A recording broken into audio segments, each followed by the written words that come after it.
कैसे हो प्यारे बच्चों। उम्मीद करता हूँ आप लोग बहुत अच्छे होंगे। मैं शिवम शुक्ला आपके अपने YouTube channel vision coaching classes में स्वागत करता हूँ। तो बच्चों आप पढ़ चुके हो डायमेंशन क्या होता है, डायमेंशन फार्मूला क्या होता है, इसके बारे में हम लोगों ने बहुत सारे फिजिकल क्वांटिटी के डायमेंशन फार्मूले निकाले थे। ठीक है, तो आज हम ये पढ़ने वाले हैं कि डायमेंशन का यूज क्या है, कौन सी ऐसी क्वांटिटी है जो डायमेंशन लेस है और कौन सी डायमेंशन लेस नहीं है। तो यहाँ पर ध्यान दो, कुछ मैंने फिजिकल क्वांटिटी के नाम लिखे हैं, तो आप रेडी हो ना।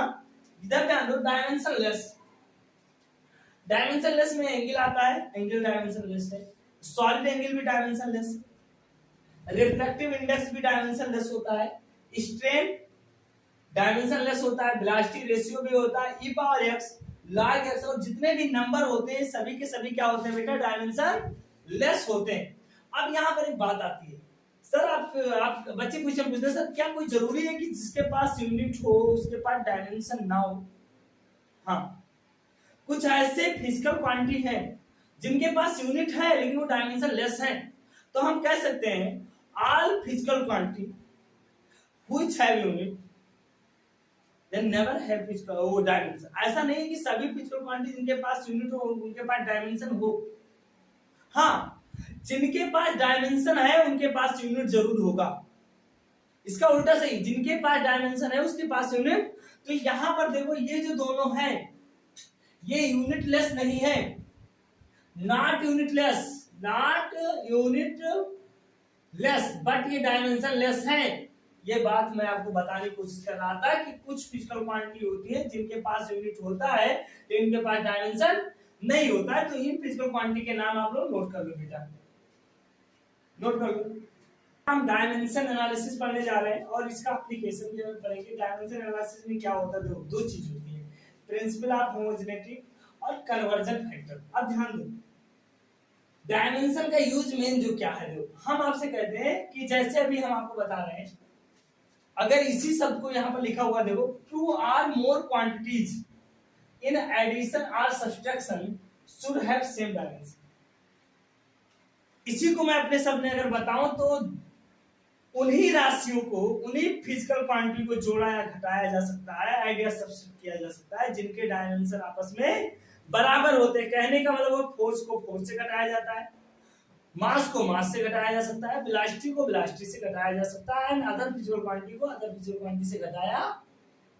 यानी अगर आपको इक्वेशन कहीं पर दिखाई दे और कोई चीज जोड़ा हुआ है तो अगर कंपैरिजन है ना तो कंपेयर हमेशा सेम में होती है ना। तो two or more quantities in addition और subtraction should have same dimension. दो या दो से अधिक क्वांटिटी को ऐड और सब्सट्रैक्ट तभी किया जा सकता है जब उनकी डायमेंशन क्या हो, सेम हो। यही हमारी है प्रिंसिपल ऑफ होमोजेनिटी। दूसरी बात, quantities on either side of an equation should have, expression और the equation should have the same dimension. यानी कहने का मतलब ये हुआ कि सपोज देखो, मैं अगर बात करूं यहां पर मैं लिख देता हूं एग्जांपल a प्लस बी, जिसका हम लोग अगर है तो इसमें ये अगर इनको ऐड किया गया है तो देन हम कह सकते हैं ये एंड बी के जो डायमेंशन होंगे वो क्या होंगे बेटा, बराबर होंगे। डायमेंशन क्या होंगे, बराबर होंगे। ये अगर ये और बी को हमने जोड़ा या घटाया है तो इन दोनों केसों में और बी के डायमेंशन बराबर होंगे। यहां देखो, अगर मैं कोई इक्वेशन लिख रहा हूं, जैसे मैंने लिखा x प्लस बराबर y, तो इन दोनों साइड के जो डायमेंशन है ये आपस में क्या होंगे, सेम होंगे।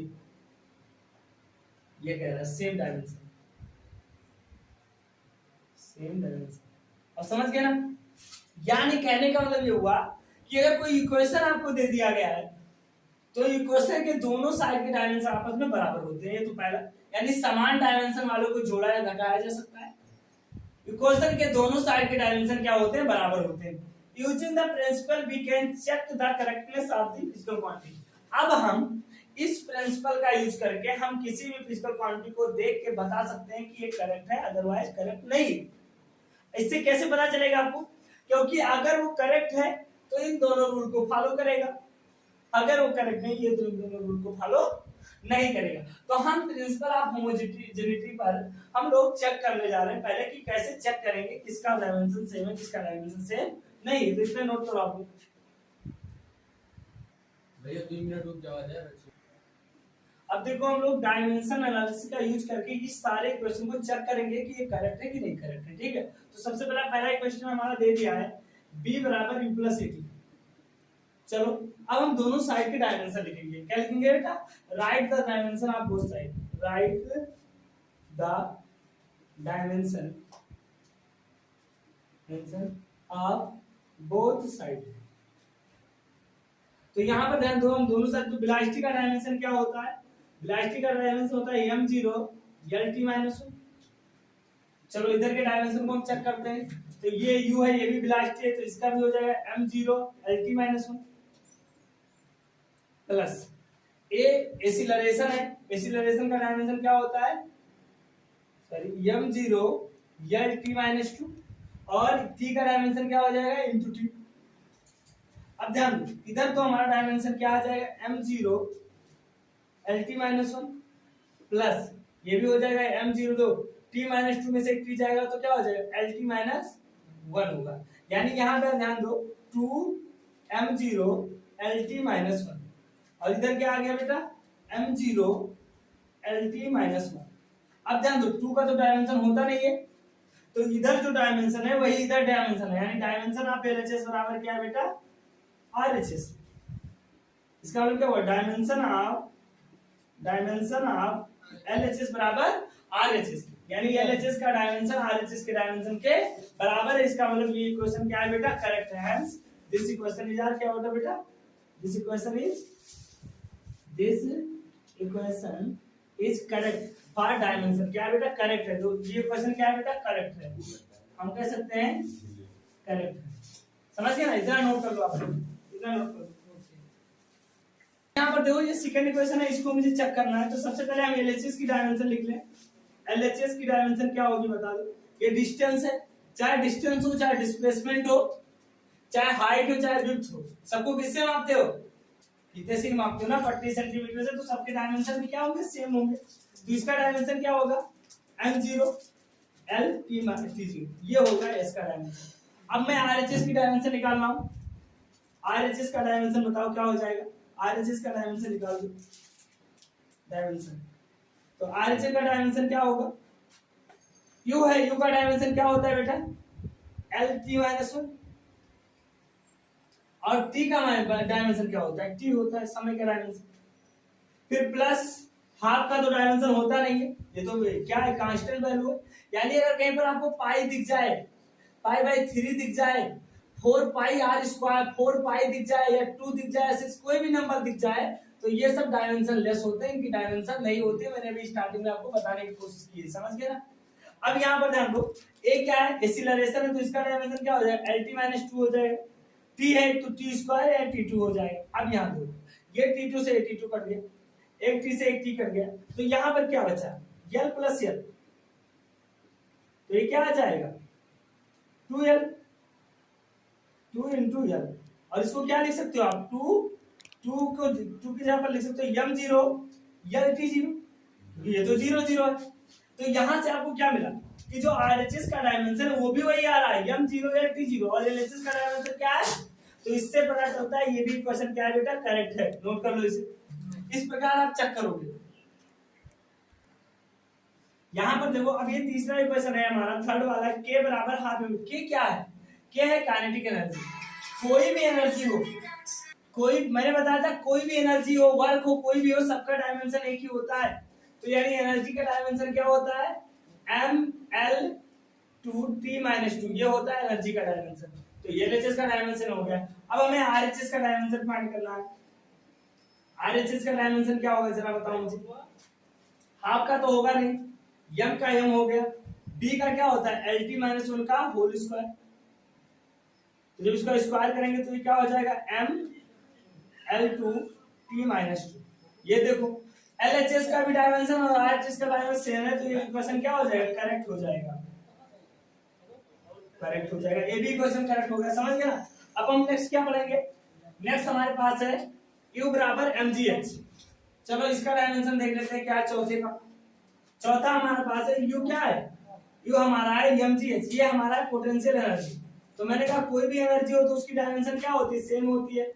LHS यहाँ पर मैं लिख देता हूँ, आप समझ लो क्या है ये हमारा पोटेंशियल एनर्जी है, पोटेंशियल एनर्जी है, समझ गया। तो पोटेंशियल एनर्जी का डायमेंशन क्या होता है, m L2T-2 होता है।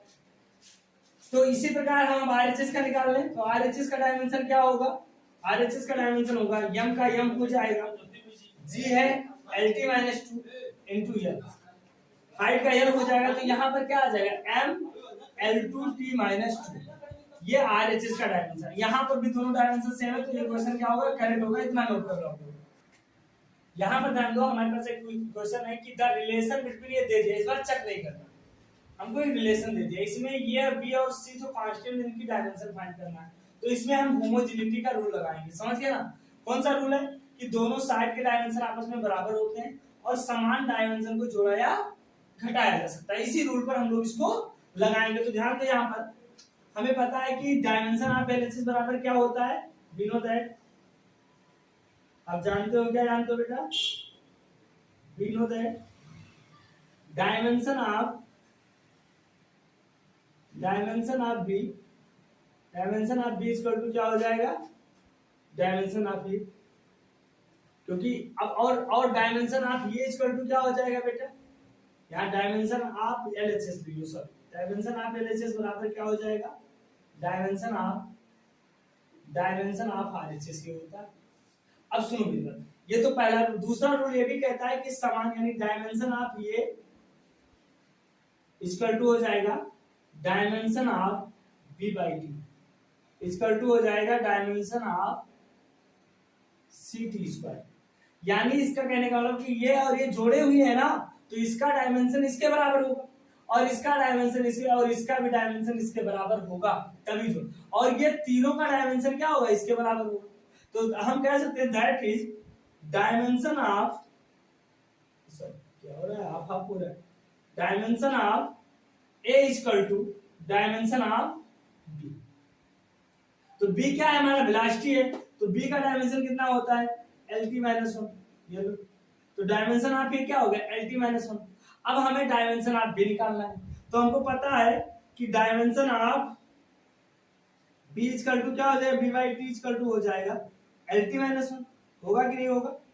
देखो इसका डायमेंशन इसके बराबर है, तो इसका डायमेंशन इसके बराबर होगा, क्योंकि समान डायमेंशन वाली को जोड़ या घटा सकते हैं। तो dimension of B by T equal to हो जाएगा डायमेंशन ऑफ ये, और डायमेंशन ऑफ ये इतना आया, टी को इधर ले जाओ, टी टाइम है, तो टी टाइम है तो क्या हो जाएगा, डायमेंशन ऑफ बी क्या हो जाएगा, डायमेंशन ऑफ बी का जो डायमेंशन होगा वो हो जाएगा LT-1 इंटू टी, और जब इनको आपस में गुणा करेंगे तो क्या आ जाएगा बेटा, LT-2, ये डायमेंशन ऑफ बी आ गया, समझ गए ना, इतना नोट कर लो आप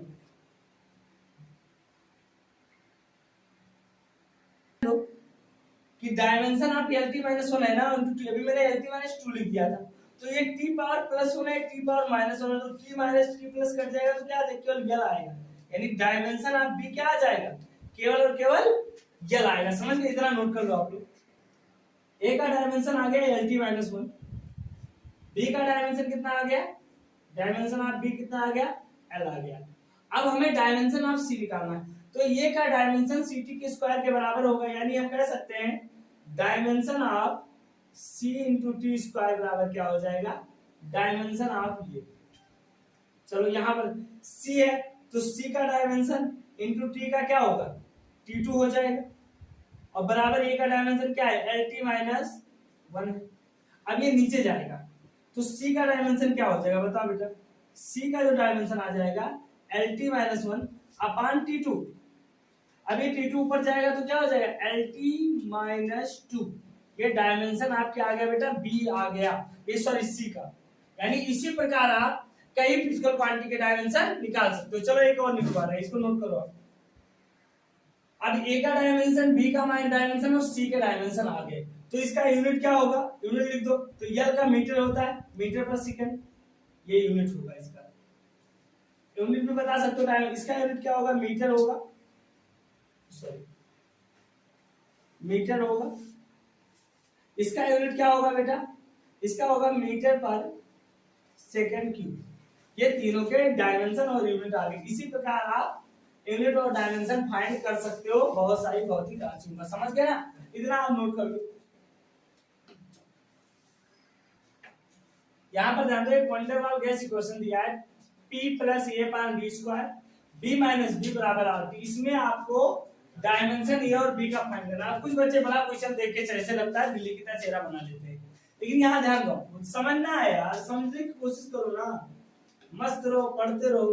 कैसे प्यार से मूवी देखते हो, जैसे लगता है कि टाइम नहीं पता, मच्छर भी काटे, गर्मी भी काटे, जैसे पढ़ाई पढ़ते सब कुछ लगने लगता है यार। ऐसे क्यों करते हो? पढ़ते ही वक्त सब लगता है। अरे यार कभी कभी पढ़ाई भी अच्छे से करा करो उसी प्यार से, इस तरह से मूवी देखते हो। तो यहाँ ध्यान, इसमें हमें ए और बी की डायमेंशन ज्ञात करना। हमारे पास दो रूल है, समान डायमेंशन वाले जोड़े या घटाए जा सकते हैं और दोनों इक्वेशन के साइड की डायमेंशन बराबर होती है। तो इसको ध्यान दो, ये तो प्रेशर है। तो यहां पर देखो, अगर मैं बात करूं dimension of pressure, dimension of ये अपान बी स्क्वायर इक्वल टू क्या होगा, डायमेंशन ऑफ प्रेशर यानी पी। यानी पी के डायमेंशन के बराबर तो होंगे दोनों के डायमेंशन। क्यों? क्योंकि उनको इसमें जोड़ा गया है। अब ज्यादा ध्यान नहीं तो देखो कहां प्लस और माइनस लगा। तो प्रेशर का डायमेंशन क्या होता है बेटा, m l minus 1 t minus 2, ये तो होता है। अरे प्रेशर का डायमेंशन निकाल लिया, तो नहीं जानते तो क्या होता है, p बराबर f बाई ए। f का मान क्या होता है, ml t माइनस 2। a का मान मीटर होता है, l2 होता है, एक l से l कट जाएगा, ऊपर जाएगा, आगे कि नहीं ml माइनस 1 t माइनस 2। तो आप नहीं जानते तो फार्मूला याद है तो आप निकाल सकते हो, ठीक है, यहाँ ध्यान दो। चलो अब यहां से देखो, डायमेंशन आप ये अपन बी क्या है, वॉल्यूम है, ये इधर जाएगा, तो यहां से डायमेंशन आप ये इक्वल टू क्या हो जाएगा, M L minus 1 T minus 2। और वॉल्यूम का क्या होता है बेटा, L3, और L3 का क्या हो जाएगा, होल स्क्वायर हो जाएगा। समझ गए? तो L3 का होल स्क्वायर हो जाएगा, L पावर 6 हो जाएगा। 6 में से एक जाएगा तो क्या बचेगा, एम L5 t माइनस 2। ये आपका आ गया डायमेंशन, आप ये का डायमेंशन आ गया, ठीक है, इतना नोट करो आप।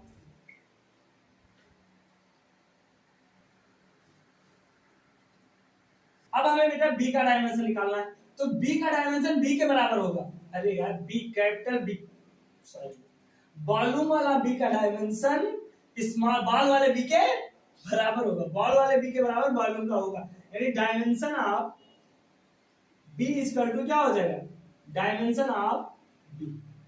तो b का जो डायमेंशन होगा ये वॉल्यूम है, यानी l m0, और वॉल्यूम का क्या होता है L3 T0, यानी डायमेंशन ऑफ b भी आ गया। तो इस प्रकार आपने डायमेंशन ऑफ a और b निकाल लिए। आज आपने बहुत सारे फिजिकल क्वांटिटी के डायमेंशन निकालना सीखे, उसके बाद आपने इक्वेशन कैसे चेक किया जाता है इसको आपने सीखा है। अब हम पढ़ेंगे डायमेंशन का अगला यूज, जो आज नहीं पढ़ेंगे, परेशान न हो। हम डायमेंशन का अगला यूज पढ़ेंगे नेक्स्ट टॉपिक्स में, जिसमें हम पढ़ेंगे कि कैसे हम फिजिकल क्वांटिटी को डिराइव करते हैं, इक्वेशन को कैसे बनाते हैं। समझ गए ना? एक है यूनिट कन्वर्जन भी पढ़ना है, कैसे हम डायमेंशन की सहायता से यूनिट कन्वर्जन करते हैं। समझ गए ना बेटा?